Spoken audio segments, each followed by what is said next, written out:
Morning, everyone.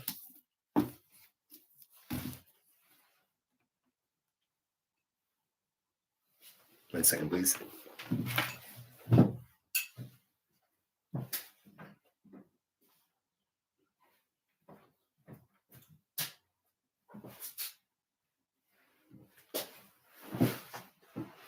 Okay, this week's learning is sponsored by Dan Portnoy, memory of her mother, Tzivia Bas Henach.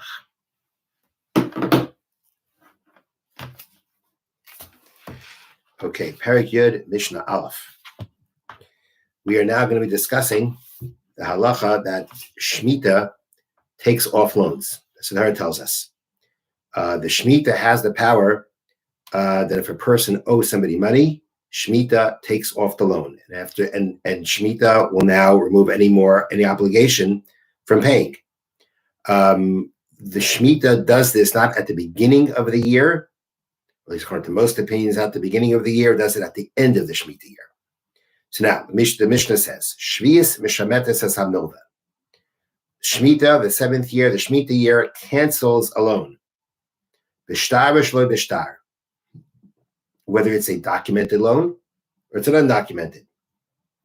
Now, the Bartanura explains that documented in this context means the following. I mean, there's a time when a person makes a loan, it's called a milval peh, an oral loan. There's no documentation. Gentleman's agreement, they trust each other, and they do the loan. Then there is a loan that you do with an IOU, with a document, with a shtar, an IOU, where it's recorded that you owe the person money. But there's also another facet to a loan that's done with a document, that's done with an IOU, and that is when it's done with an IOU, when it's done with a document, there will be times where, and many times, it's what's going to be included in that document is the idea of a lien, that the lender has a lien on the property of the borrower. And when we say a lien on property, we mean real property, we mean real estate. Karakas, it's called, land. When you do a loan with a document, in the document, it's going to be written, or most of it, that's going to be written, that there is a lien on the borrower's real estate, so that if he doesn't pay, the lender can collect from there.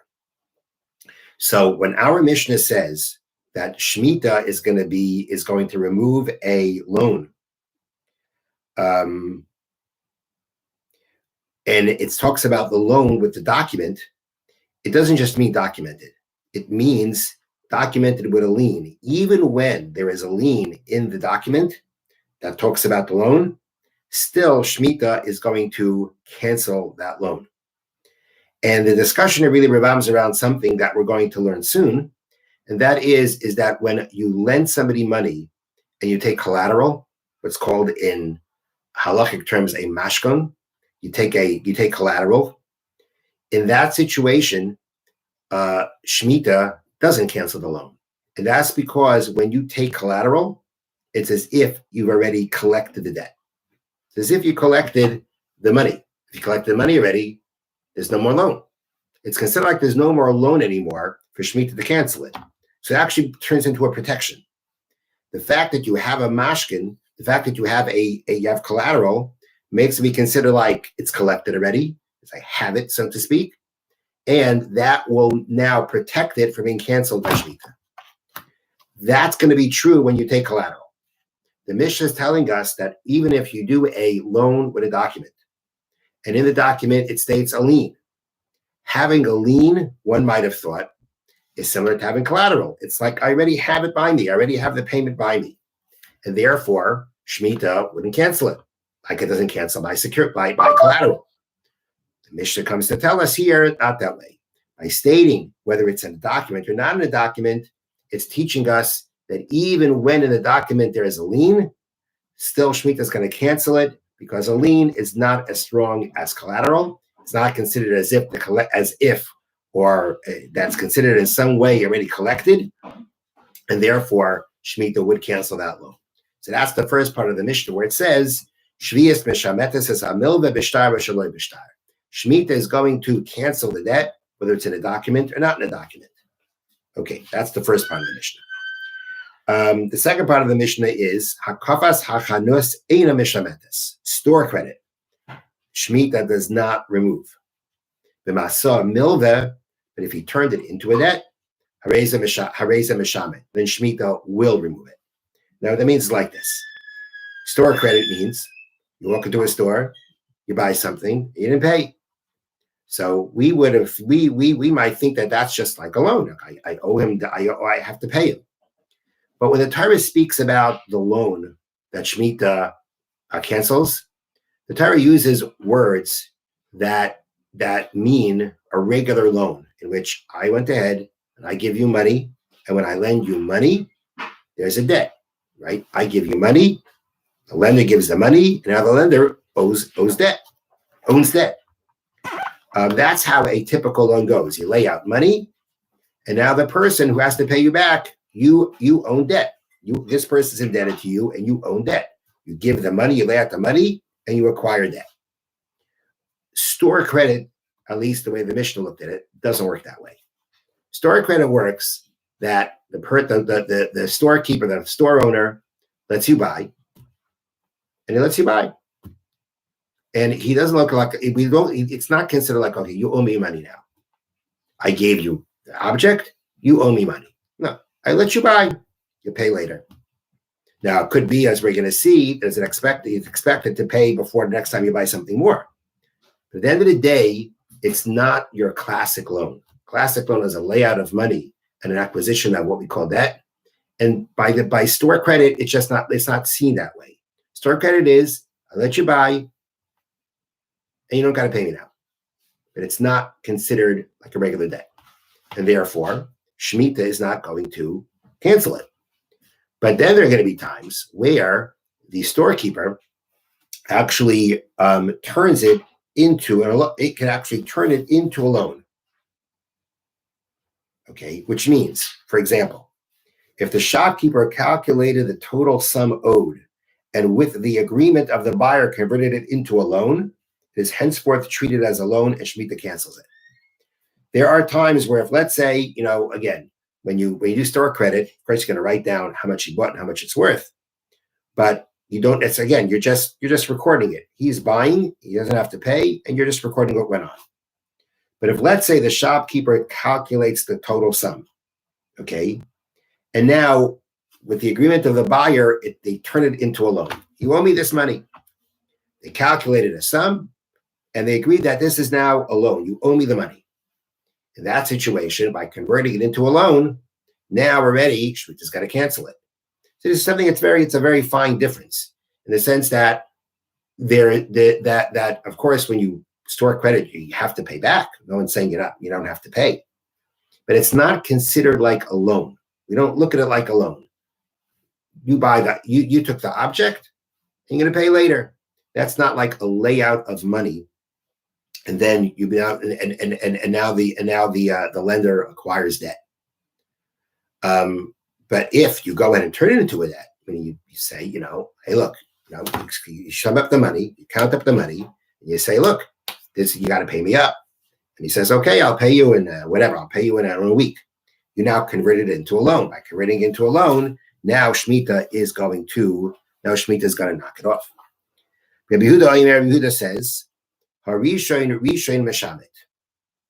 The earlier debts are canceled. Rabbi Yehuda's opinion is like this. Rabbi Yehuda's opinion is that there are times or there are certain actions that we see that based on that action, we see that, and we consider it that what's happened here has been turned into a loan. Okay? Regular store credit is not going to be considered a loan according to Rabbi Yehuda. It's not considered a loan. It's basically, you bought it. I wrote down what you bought. No one's talking about how much to pay back. No one's talking about, turning it into a loan. Even Rabbi Yehuda holds Shemitah is not going to knock that off. But according to Rabbi Yehuda, you walk into the store one day and you bought something on credit. Now you come back and you buy something else on credit. So the proper conduct is that you should not buy something more on credit if you haven't paid for the first. And if the storekeeper agreed to continue with the store credit, even though you didn't pay for the first thing, then Yehuda understands that when the storekeeper lets you again buy on credit what you owed him to begin with, he sees that as that now becomes a debt. It's not just, buy it, we'll talk about it later, you lend me the money later, we're not talking about money, just buying it, there's no discussion of money, no thought of money, no. If you were supposed to have paid and you didn't pay, he let you get away with it, then we say that he's turned it into a debt. He turned it into a debt. He allowed you to go ahead and buy further when it's not typical to allow you to do that. So that is seen as what he did is what you did before. That's a debt. You owe him that. But he considers that's considered a debt. You owe him that money. Hey, letting you buy further. The new thing, the new store credit, that's not a loan. But the old store credit, where he let you get away with paying without paying before buying something new, then already what we say that is considered what he's done is he's letting you do it. Then that means it's no more just store credit. He sees this as a loan, and you understand that it's a loan now. He sees it as a debt, and you see it as a debt, and therefore the old one is now a loan, is a debt, and therefore Shemitah would cancel it. The new store purchase, that's store credit. Shemitah is not going to cancel it. So according to Yehuda, there's this kind of automatic process that if you bought something on store credit, and then you bought something else on store credit, the previous thing turns into a loan, the newer thing is store credit. If you go again a third time and you buy something in a store on credit and you didn't pay for the second one, so now the second one also turns into a loan, and now the third one is store credit. So that's Rita's opinion. The more you keep doing it, the more you keep buying on store credit, the earlier ones become like a loan, and the last one is a store credit. And the difference will be which one will Shemitah knock off. And the halacha is not like Rabbi Yehuda. Next case. Schar sacher eina mishamet. The wage of a hired person, Shemitah does not knock that off. The person worked for you, you owe him wages. The owe of wages does not fit into the example of the Torah's loan. It's not the same kind of obligation, and therefore Shemitah's not going to knock it off. But if again, the worker, basically comes to the guy he's working for, and they calculate the sum and they turn it into a debt, then it's turned into a debt and Shemitah will knock it off. Okay, so again, someone who was hired to perform a job but who was not immediately paid, the wages owed him are in the same category as shop credit, and that's not subject to cancellation.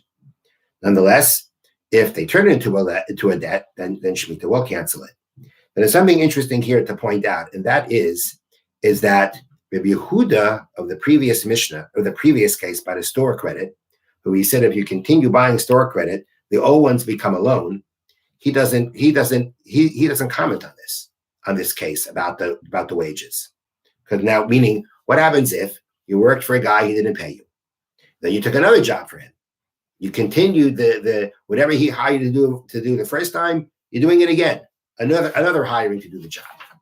Okay, so it doesn't say there. Review doesn't chime in and say, well, it's that you wouldn't take another job before getting paid for the first one, so it must be that the first one you turn into a debt, like he said by the store credit. It doesn't say that here. And the explanation that's given here is because store credit, it's not typical that the storekeeper is going to let you buy again if it didn't pay before.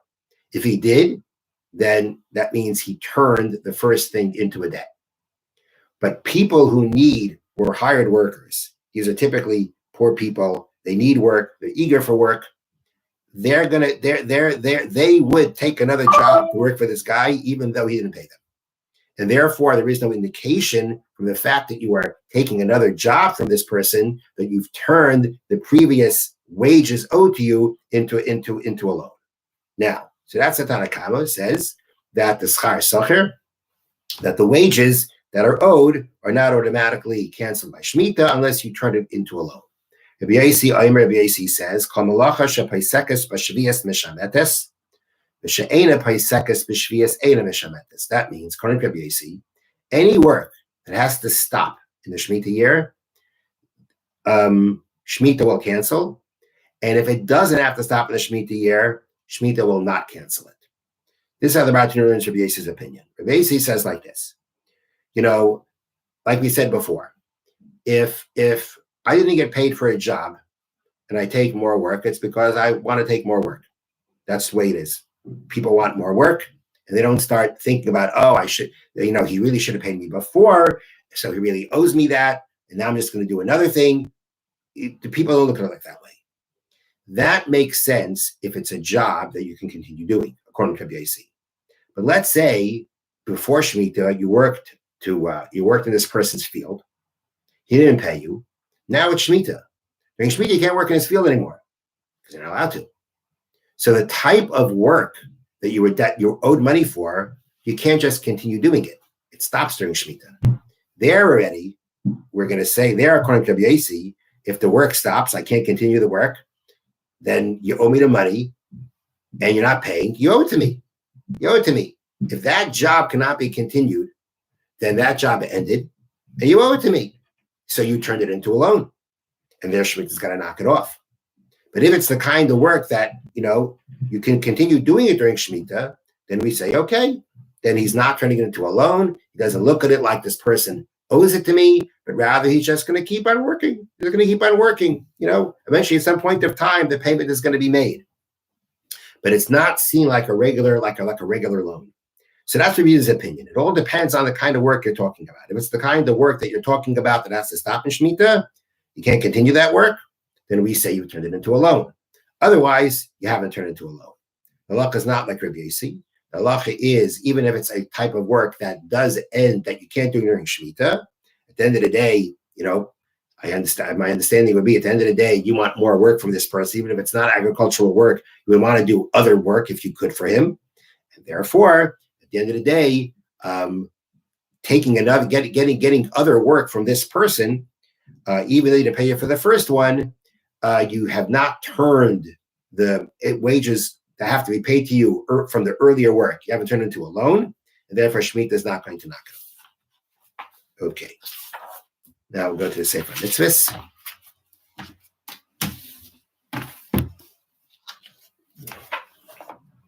Mitzvah Lamed Zayin. Mitzvah Shloi Saseh Shloi Lasheik Es Chaverei. Prohibition against wrongfully holding on to somebody else's money. Wrongfully holding on to money that you should be giving to someone. See, before we had yesterday's prohibition was denying. You deny that you owe this person the money. You deny that you borrowed money. You say that you paid up the money. That's a denial. Here, you are holding onto it wrongfully. Shenamar, as it says, Leisashik es reyacha. Do not wrongfully deprive your friend. My meaning to say, you're not allowed to hold back money that someone gave you willingly. Somebody gave you money willingly. The understanding is you're going to give it back. You're going to pay it back. And at the end of the day, he gave you that money willingly. And you decide you're not paying him back. Unless, for instance, if let's say the person owes the other person money, or he owes him wages, and he's just not paying. And the person who the money is owed to isn't able to take them to get the money from him, they shualam, because this person is too strong, he's too powerful. And therefore he's holding on to the money, not letting you take it. That is this prohibition. The prohibition of Leisashek is, you owe the person money, you're supposed to give this person the money, but you're not doing it. You're just not doing it. That is the prohibition of Leisashek. This applies in all places at all times, both by men and by women. Have a wonderful day.